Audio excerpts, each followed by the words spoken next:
안녕하십니까. 10월부터 12월까지 책별 성경 공부 욥기의 강의를 맡게 된 김재용 목사입니다. 만나뵙게 돼서 너무 반갑고 또 여러분들을 환영합니다. 사실 이 욥기를 강의를 제가 맡게 된다고 했을 때 두려움이 제일 많았습니다. 욥기라는 것이 정말 어렵고 그리고 인간의 가장 고통의 문제를 다루고 있는 성경책이기 때문입니다.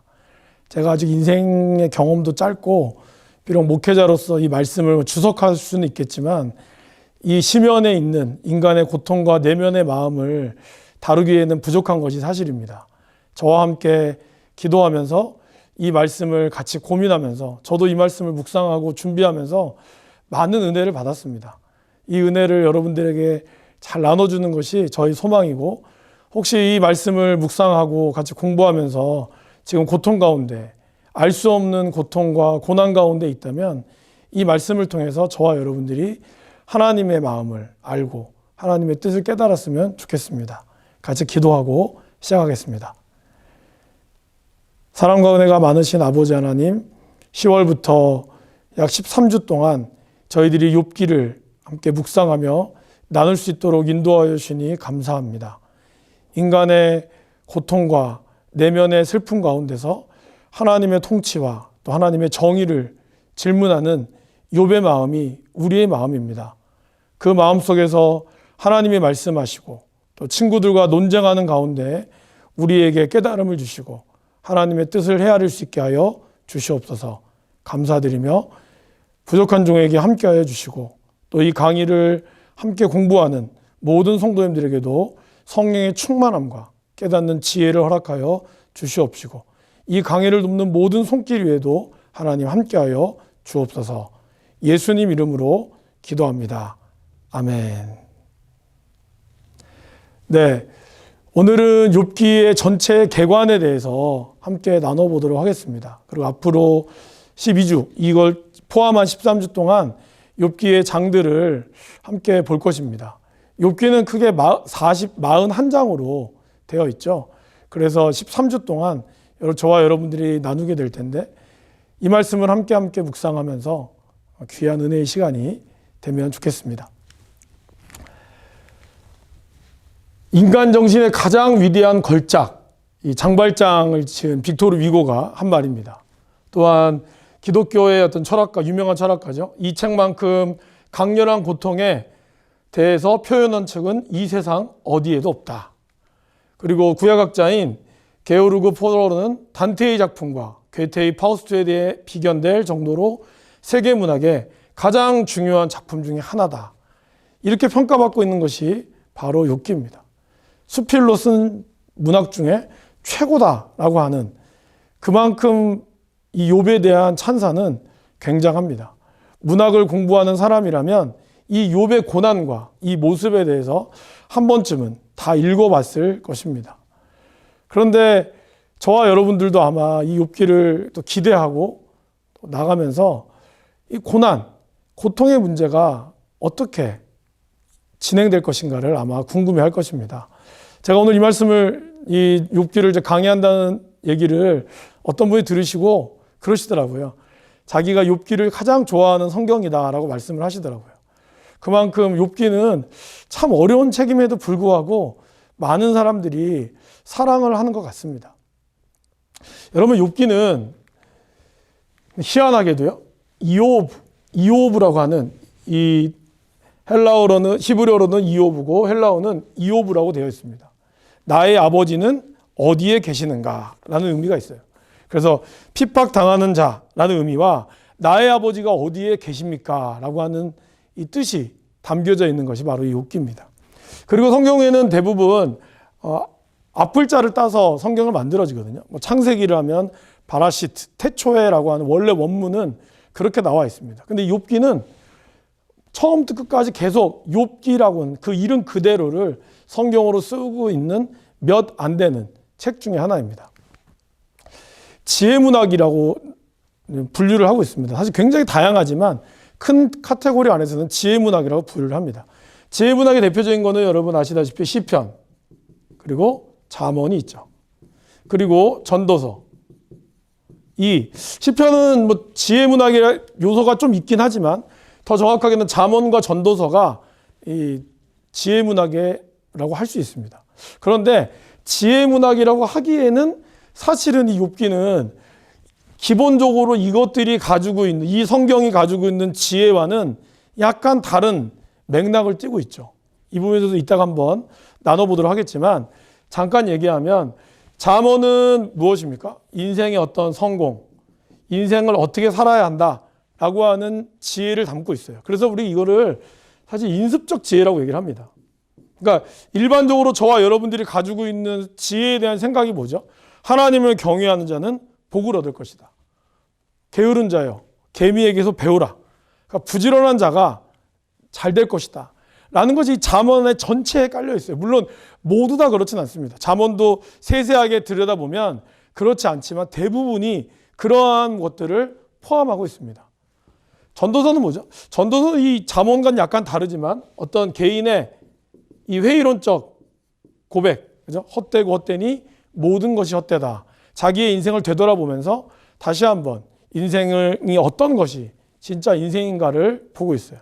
그런데 오늘 우리가 읽게 된 이 욥기는 지혜문학이라고 하지만 사실은 지혜문학이라고 하기에는 또 다른 결을 가지고 있다는 것이죠. 그래서 사실 욥기가 어려운 거예요. 늘 우리가 일상에 익숙했던 것이 바뀌게 됐을 때 저와 여러분들은 굉장한 어려움에 봉착할 때가 많죠. 여러분 지금 제가 이거를 촬영하고 있는 날짜가 9월 달입니다. 추석이 지난 그 주에 촬영을 하고 있는데 이 촬영하는 날 2,000명 가까이가 넘는 숫자가 코로나 확진자가 났다고 합니다. 2월 달부터 뭐 좀 짧게는 좀 더 길게는 12월부터 시작했던 코로나가 거의 2년 가까이 되어가고 있습니다. 가장 힘들었던 게 뭘까요, 여러분? 바로 이거죠. 일상. 우리에게 늘 있었던 이 일상, 당연했던 일상.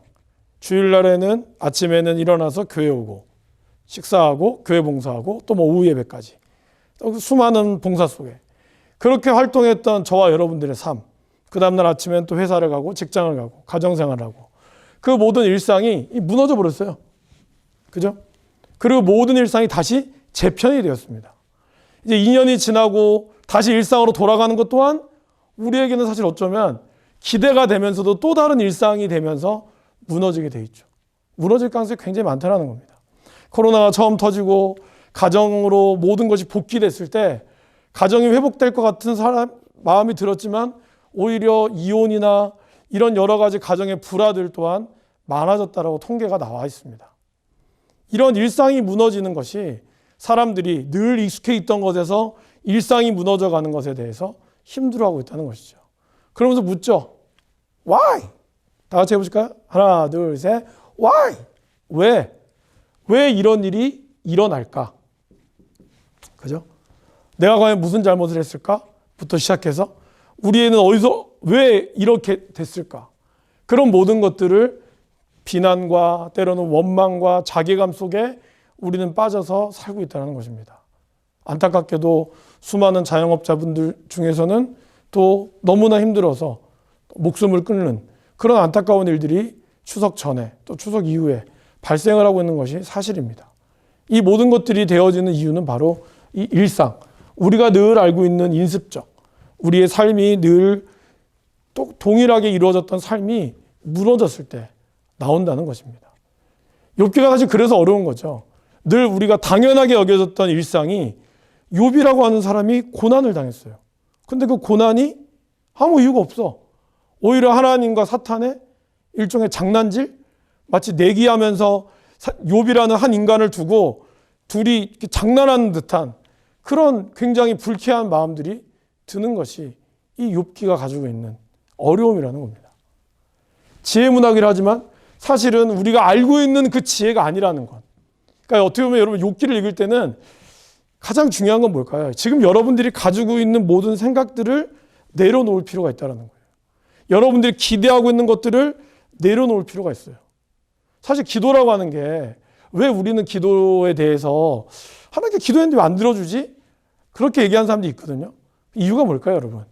기도하면서 내가 기대하기 때문이라는 거예요. 물론 기대하는 게 맞죠. 하나님이 나의 기도를 들어줄 걸 기대하고 하나님의 뜻 가운데 이루어질 걸 기대하고, 그런데 그 기대감이 나의 기대감으로 사로잡혔을 때 기도는 내가 원하는 기대의 방향으로 기도가 이끌어간다는 거예요. 그런데 하나님은 그걸 원치 않았을 때 우리는 당황스럽거나 아니면 하나님이 내 기도를 들어주지 않는다라고 생각한다는 거죠. 욥기도 마찬가지입니다, 여러분. 욥기를 읽을 때 내가 알고 있고 내가 기대하는 것, 어쩌면 여러분들 이 강의를 통해서 고난의 문제를 이 김재용 목사가 잘 풀까 얘기할 수 있겠지만 사실 결론을 얘기하면 저도 못 풀었어요. 고난의 문제, 성경에도 이 고난의 문제에 대해서 오늘 욥기를 쭉 읽어보시면 알겠지만 고난의 문제에도 하나님이 해답을 주지 않습니다. 그렇다면 우리는 욥기를 왜 공부해야 될까? 그런 것들을 하나하나 우리가 나아가도록 하겠습니다. 두 번째, 저자도 몰라요. 어떤 사람은 이 욥의 저자가 욥이다, 욥이 실제로 했다, 아니면 뭐 모세, 아니면 솔로몬, 이러한 사람들이 아주 지혜가 넘치는, 왜냐하면 지혜 문화가 이거 워낙 이 말씀이 심오하거든요. 그러다 보니까 모세나 솔로몬과 같은 굉장히 박학다식하고 지혜가 넘치는 사람이 했을 것 같다라고 얘기하지만 정확하게 얘기하면 저자는 아무도 모릅니다. 그렇죠? 저작 연대도요, 족장시대로부터 포로시대까지 굉장히 다양하게 돼 있습니다. 사실 이렇게 쓴 이유는요, 이 욥기가 쓰여진 시대는 족장시대라고 대부분 알려져 있어요. 그래서 욥의 나이, 뭐 140이라든가, 아니면 욥이 가지고 있는 그러한 부유한 부들, 이러한 모든 것들이 족장시대와 일치하는 부분이 있어요. 그런데 갈대아, 여러분 갈대아가 어디죠? 갈대아라고 하는 거는요, 바벨론을 뜻하는 것이기도 하고, 그리고 이것은 포로기 후반에 나오는 용어입니다. 그런데 이 말씀이 1장에 나와요. 그렇다면 도대체 욥기가 언제 쓰여진 거야? 시대는 서술의 시기는 족장인데 서술된 시기는 포로 시대가 아닐까? 벤시락이라고 하는, 벤시락서라고 하는 이런 위경에서도 이게 200년 정도에 쓰여진거든요, 기원전. 근데 이때에도 욥이 나왔어요. 그리고 야고보서, 그리고 에스겔서에도 욥이 나옵니다. 그러니까 욥이라고 하는 인물이 실제로 존재했다 안 했다의 문제도 있지만 이 저작된 이 시기도 굉장히 다양하다. 그럼에도 불구하고 어느 누구도 사실 이거에 대해서 정확하게 얘기할 수 없다는 거죠. 그런데 왜? Why? 모든 문학에는 어떤 저자들이 나오거든요. 그런데 이 욥은 저자도 없고 정확한 배경도 없어요. 더 놀라운 사실은 뭡니까, 여러분? 이 욥기는 지도를 보시면 이 욥이 살았던 이 우스 땅이 에돔이라고 알려져 있습니다. 뭐 여기라고 얘기하기도 있고 여기라고 얘기하고 있는데요. 이 우스 땅이라고 하는 이곳은 에돔. 에돔은 여러분 어디죠? 이방입니다. 그러니까 이스라엘이 아니에요. 그리고 욥기 자체가 이스라엘의 구원과는 하등 관련이 없어요. 욥의 친구들 나중에 다 한번 보겠지만 대만 사람 엘리바스라든가 수아 사람 빌닷이라든가 이런 소발, 이 모든 엘리우, 이런 모든 사람들이 다 이스라엘 사람들이 아니라 아주 멀리서 왔다라는 것이죠. 정확한 지명이 성경에 나타나긴 하지만 그러나 그것마저도 정확한지 아닌지를 몰라요. 그래서 욥은 실제로 이스라엘 사람이 아니라고 대부분 알려져 있어요. 친구들도 마찬가지. 그럼 이방 사람임에도 불구하고 왜 욥기는 처음부터 이 히브리 정경에 들어갔을까요? 이게 굉장히 중요한 의문점이라고 할 수 있겠죠.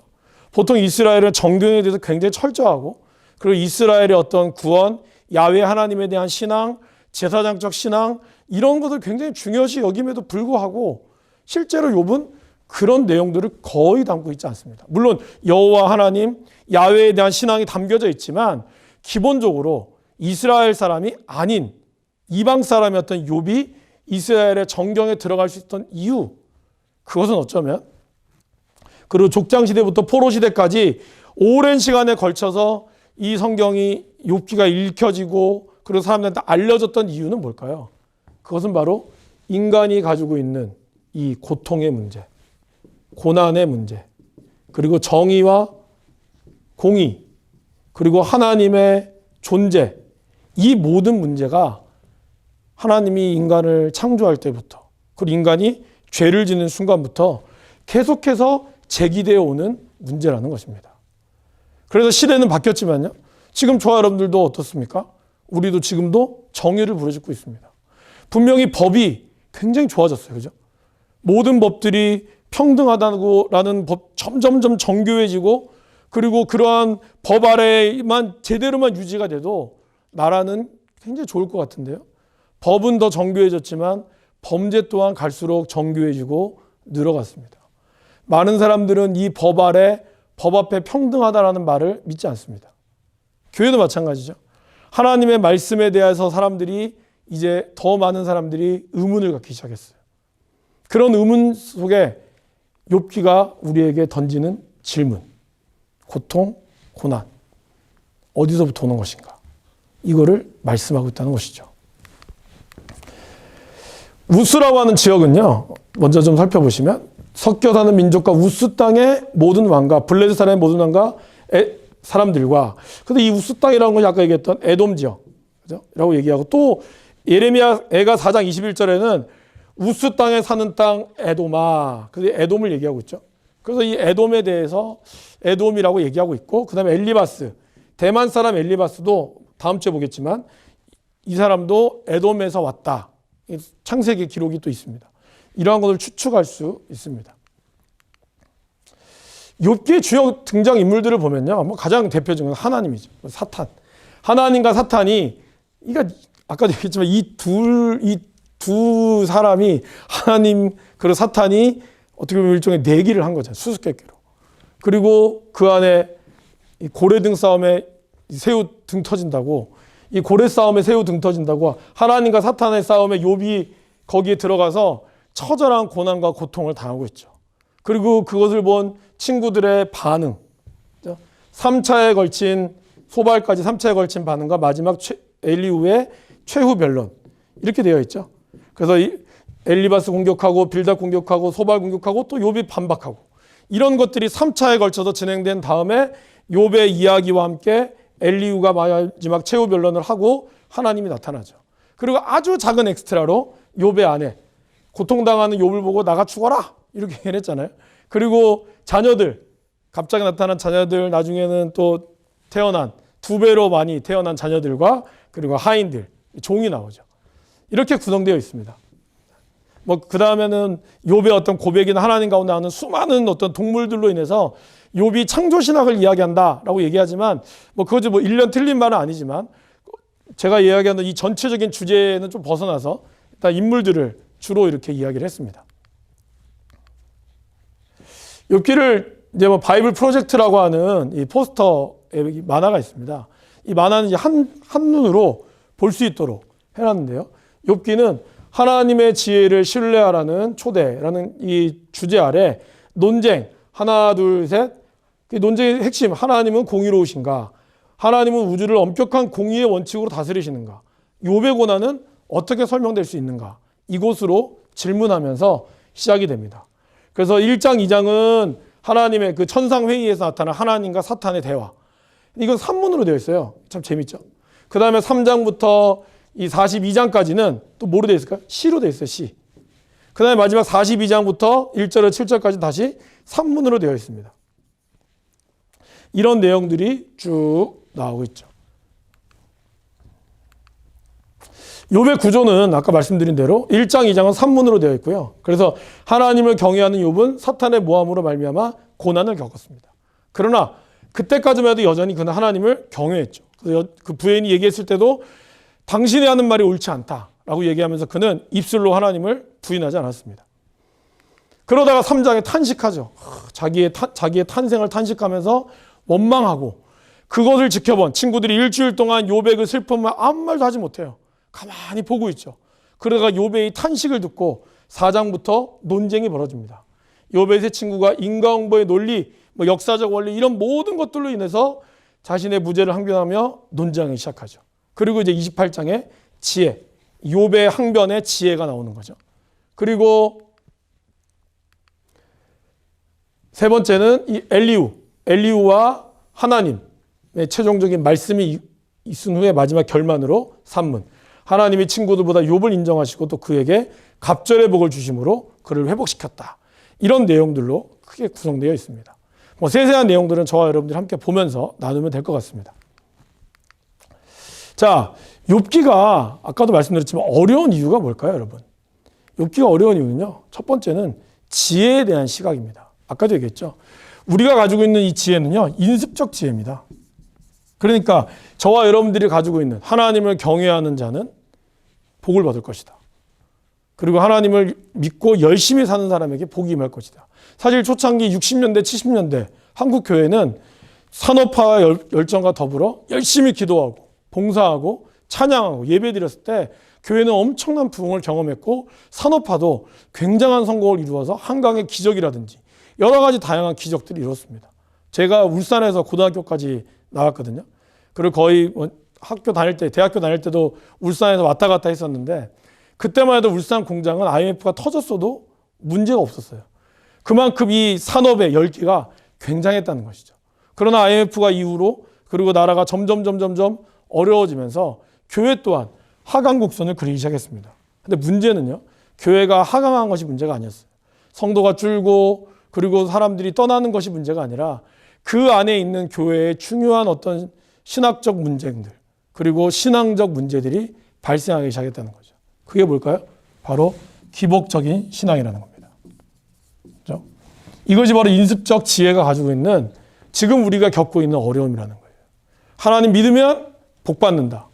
맞아요, 여러분. 이 율법 그리고 구약이 이야기하는 구약에서 나타나는 이 복도요. 그런 복을 이야기합니다. 틀린 게 아니에요. 그리고 욥기도 마지막에 42장 1절에 7절에 보면 하나님이 욥을 모두 다 회복시켜주고 2배의 복을 줬어요. 그죠? 그래서 많은 사람들이 욥의 그러한 것들을 자기에게도 일어날 것을 기대하면서 신앙을 한다는 거예요. 그런데 여러분, 우리가 거기서 잊지 말아야 될 게 있다는 것이죠. 우리가 가지고 있는 이 인습적 지혜로는 결코 하나님을 온전히 알 수가 없습니다. 우리는 무슨 지혜가 필요할까요? 바로 이 변혁적 지혜가 필요한 거죠. 지금까지 여러분들이 가지고 있는 모든 인습적 열심히 하면 잘 살 거다 이걸 틀렸다는 얘기가 아니라 그것이 전부라는 것을 뒤집어야 돼요, 여러분. 여러분들이 지금 고난 당하고 있는 분들 왜 고난 당하십니까? 그때 여러분들에게 누가 와서 기도하지 않아서 그런 거야 그렇게 얘기하면 여러분들 어떠시겠어요? 죄송하지만 저희 어머니가 2002년도에 돌아가셨습니다. 권사로 돌아가셨고 저희 어머니처럼 신앙생활 정말 열심히 하는 분도 없었습니다. 저희 아버지가 제가 신대원을 저희 어머니 돌아가지고 그 다음에 바로 합격해서 들어갔거든요. 저희 아버지가 저희 어머니 이 무덤에 가서 합격 소식을 전해주러 같이 갔을 때 아버지가 한 말 첫 마디가 뭔지 아세요? 그렇게 열심히 했는데 하나님 이 권사를 왜 데려가는지 모르겠다. 그 말하면서 우셨어요, 여러분. 저도 이해가 안 됐어요. 저희 어머니 항암 치료 받으시면서도 머리 다 가발 쓰시고 울산에서 봉화까지 5시간대 왕복 10시간의 거리를 목사님 모시고 장례식장 다녀오셨던 분이에요. 새벽기도 한 번도 안 빠졌습니다. 그런데 왜 암에 걸려 돌아가셨을까요? 여러분 어떻게 대답하실 거예요? 여러분들의 어려움은 뭐라고 대답하실 거예요? 어떻게 보면 새 친구의 대답에 우리들은 너무나 맞는 말 같으면서도 욥의 말처럼 할 수 있어요. 당신들은 재난을 주는 위로자구나. 이러한 지혜, 우리가 갖는 인습적 지혜를 변혁적 지혜로 바꾸지 않으면 이 욥을 제대로 이해할 수가 없습니다. 두 번째는 정의에 대한 시각이죠. 정의에 대한 시각을 정의가 정의로운 게 정의로운 거잖아요. 근데 많은 사람들은 그렇게 생각하죠. 나한테 이로워야 정의로운 거예요. 내가 조금이라도 손해보면 정의롭지 않은 거죠. 내 아파트 옆에 뭐 이상한 게 들어오면 정의롭지 않은 거예요. 그런 정의에 대한 시각을 가지고 우리가 욥기를 읽으면 저와 여러분들은 이 땅의 정의 가운데서는 절대로 하나님의 정의를 이해할 수가 없습니다. 세 번째, 고통에 대한 시각. 비슷하죠, 여러분. 우리가 고난을 받는 이유는 무엇일까요? 내로남불이라는 말을 요즘 너무 많이 하지 않습니까? 내가 하면 로맨스고 남이 하면 불륜이라고. 내가 고통당하는 거는 억울해. 나는 욥이야. 남이 고통당하는 거는 욥이 아니야. 죄 때문이야. 이렇게 이야기하는 고통에 대한 시각을 우리가 바라보고 있다면 욥기는 어려울 수밖에 없습니다. 네 번째, 결국 이거는요. 저와 여러분들이 가지고 있는 이 신학에 대한 시각의 문제라는 것이죠. 아까도 얘기했지만 우리의 신학이 대부분 기복적인 신학이에요. 여러분, 마지막까지 욥이 잘 되는 걸 보고 저와 여러분들도 그렇게 되길 기대해요. 그렇게 안 되면 어떡하죠? 그렇게 안 되면 하나님은 살아계지 않으실까요? 이 부분은 이따가 욥기를 읽을 때의 자세에서 한 번 더 보도록 하겠습니다. 자, 욥기를 읽는 몇 가지 열쇠가 있습니다. 첫 번째는 욥기는 다양한 장르로 되어 있어요. 아까 얘기했지만 1장에서 2장은 산문으로, 그 다음에 3장에서 41장까지는 시로, 42장에서는 다시 산문이에요. 산문은 말 그대로 이제 그건 쭉 내용이죠. 내러티브라고 하는 이야기, 다이알로그고, 이 3장 41장은 약간 다이알로그죠. 대화 형식으로 이루어지고 있어요. 근데 시예요, 시. 시라고 하는 건 뭐죠? 인간의 감정을 담고 있어요. 그래서 그 감정에는 사실은 논리성을 벗어납니다. 그렇지 않습니까? 여러분들이 누군가 싫어요. 그럼 싫은 이유가 분명할 수 있습니까? 분명할 수도 있지만 분명하지 않을 때가 더 많아요. 인간의 감정은요, 그렇게 믿을 게 못 됩니다. 감정을 또는 마음이라고 표현하기도 하죠. 심히 부패한 것이 마음이라고 예레미야는 얘기했죠. 인간의 마음은요, 그렇게 간사한 겁니다, 여러분. 나한테 잘해주면 좋은 사람이고 나한테 잘 못해주면 나쁜 사람인 거예요. 그렇기 때문에 이것을 시의 관점으로 읽는다. 이 말은 여러분들이 이 마음을 논리성이라든가 아니면 지금의 사회 쪽으로 바라보는 이 시각으로 바라보면 안 된다는 거예요. 또 하나, 현대적인 시각으로 바라봐서는 안 된다는 거죠. 이것이 여기에 나타나는 신학과도 연관이 있습니다, 여러분. 지금 저와 여러분들이 나타나는 이 신학과 신학은요, 하나님을 위로의 하나님으로 보는 경향이 굉장히 많습니다. 그래서 힘들고 어려우면 주님이 나를 안아주시고 주님이 나를 붙들어 주시는 것으로 이해를 하죠. 그리고 어떤 칭의론이라든가 그 다음에 구원론 이런 것들 접근하지만요, 죄송하지만 욥기 안에는 그런 게 없어요. 이미 욥기가 가지고 있는 배경 자체에는요, 우리가 알고 있는 그런 이신칭이라든가 그런 구원에 대한 내용들이 없습니다. 그럼 그렇다고 해도 이 책이 신학이 아닐까요? 아니죠. 여기는 철저하게 하나님의 주권이 담겨져 있다는 거예요, 여러분. 여러분, 욥기가 굉장히 힘들고 어렵잖아요. 어려워서 막 왜 내가 이렇게 이유 없이 고난을 당해야 됩니까라고 얘기했을 때 하나님이 딱 나타나서 뭐라고 하죠? 욥 힘들었지? 그래. 내가 너 힘든 거 다 안다. 그랬나요, 여러분? 아닙니다. 나중에 그 장 가서 또 자세하게 얘기했지만 오히려 하나님은요, 욥에게 질문을 던졌어요. 계속해서 질문을 던졌어요. 너 할 수 있어? 너 이해할 수 있어? 이 모든 것들도 하나님의 위대하심을 보여줬어요. 그때 욥이 어떻게 하죠? 주여, 회개하고 내가 귀로만 듣다가 이제 눈으로 보나이다라고 그의 관점이 바뀌었다는 거예요. 현대인의 시각에서 보는 하나님, 위로의 하나님, 평강의 하나님, 나를 감싸 안아주는 하나님, 친근한 하나님을 하나님만이 아니라는 거예요. 여기서 욥기를 통해서 우리가 읽어야 될 하나님은 뭘까요? 하나님의 주권. 비록 사단에게 허락했지만 사단이 하나님 앞에 허락을 받지 않으면 욥을 괴롭힐 수 없는 하나님의 온전한 주권을 욥기에는 보여주고 있다는 거예요.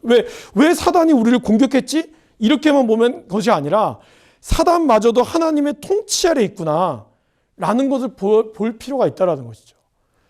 이것이 우리가 바라봐야 될 이 시각 중에 하나라는 겁니다. 그런 관점으로 보시기를 바랍니다. 세 번째, 상상력이 있어야 된다. 시는 감정이기 때문에 상상력이 필요합니다. 네 번째, 인물들의 변화와 성장 혹은 극적인 반전을 기대하지 마십시오. 얘기했죠? 갑자기 욥이 되고 친구들이 막 변화되고 이런 거 없어요, 여러분. 그런 극적인 변화는 없습니다. 열린 결말을 가지고 오히려 우리에게 질문하고 있죠. 그거를 저와 여러분들이 계산하고 들어야 한다는 것이죠. 마지막으로 욥의 이야기는 나의 이야기입니다. 왜 욥이 우리에게 마음이 와닿을까요? 내 이야기이기 때문이라는 것이죠. 내 이야기의 관점에서 욥을 상상하고 바라보시기를 바랍니다. 마지막으로 욥은 고난받는 예수 그리스도의 예표라는 것이죠. 예수님도 아무 이유 없이 십자가 못 박혀 돌아가셨습니다. 그 고난 때문에, 그 고난과 아픔이 있었기 때문에 저와 여러분들이 예수님을 만나면 감동을 받는 거예요. 여러분, 왜 사람들이 비극을 좋아할까요? 사람들은 슬프고 힘들 때 희극, 막 웃기고 코미디를 보면은 내 감정이 풀릴 것 같잖아요. 아니에요.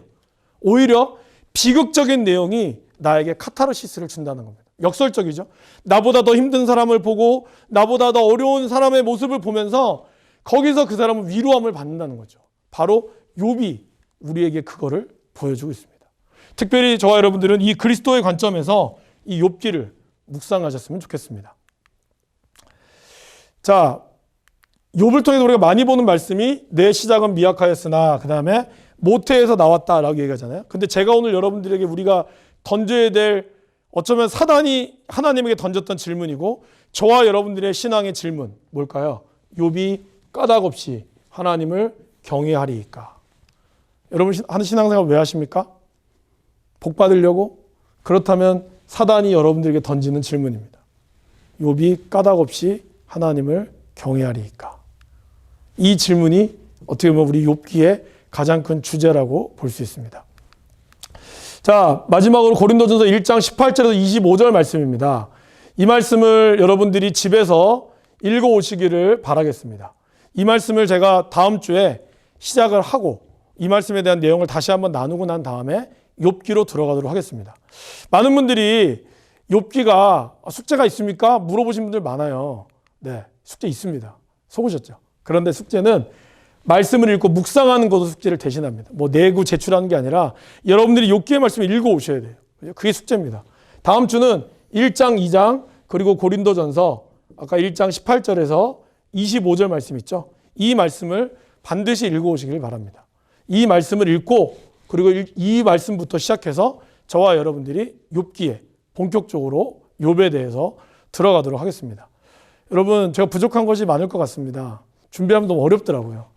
뭐 짧고 또 뭐 그냥 성경을 해석하는 거는 할 수 있겠지만 저와 여러분들이 인생의 고통을 함께 나누는 그런 마음이고요. 그러게 우리의 감정을 교감하고 그 가운데 하나님의 은혜를 나누는 시간입니다.